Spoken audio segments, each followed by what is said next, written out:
বাঁকুড়ার কতুলপুর, একটু সেদিকে নজর রাখবো। কতুলপুরে হাসপাতালে এক্স রে মেশিন তা খারাপ হয়ে যায়। সেই এক্স রে মেশিন খারাপ হওয়াতে রীতিমতো সমস্যায় পড়েন সেখানকার রোগীরা। গত 29শে এপ্রিল নিউজ 18 বাংলায় এক্স রে মেশিন বিকলের খবর দেখানো হয়, আর তারপরে দেখুন সেই ছবিটা বদলে গেল। নিউজ 18 বাংলার খবরের জের বাঁকুড়ার কতুলপুরে হাসপাতালে এক্স রে মেশিন সারাই করা হলো। গ্রামীণ হাসপাতালে ফের চালু হলো এক্স রে পরিষেবা। আমাদের সঙ্গে রয়েছেন দেবব্রত। নিউজ 18 বাংলায় সেই খবর দেখানোর পরই কিন্তু এক্স রে মেশিন সারাই হয়ে গেল, কি বলছেন স্থানীয়রা?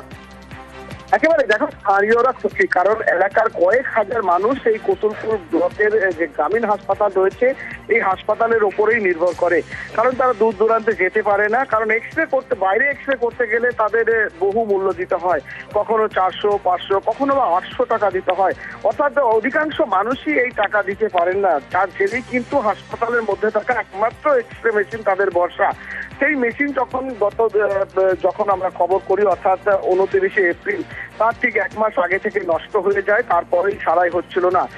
এলাকার মানুষ যেমনটা জানাচ্ছে, তারা বহুবার বলেছে, তারপরেও সারা হয়নি।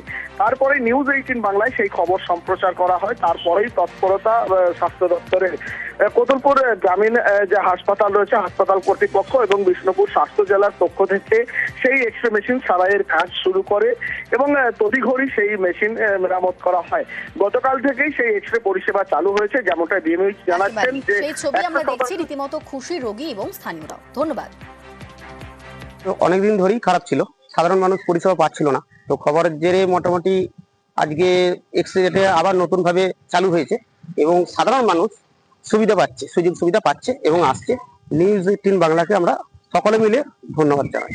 খুবই খুশির খবর, নিউজ 18 বাংলার খবরের জেরে এটা হয়েছে একমাত্র। এই এক্স রে মেশিনটা এতদিন খারাপ ছিল, বহু মানুষ পরিষেবা থেকে বঞ্চিত হচ্ছিল।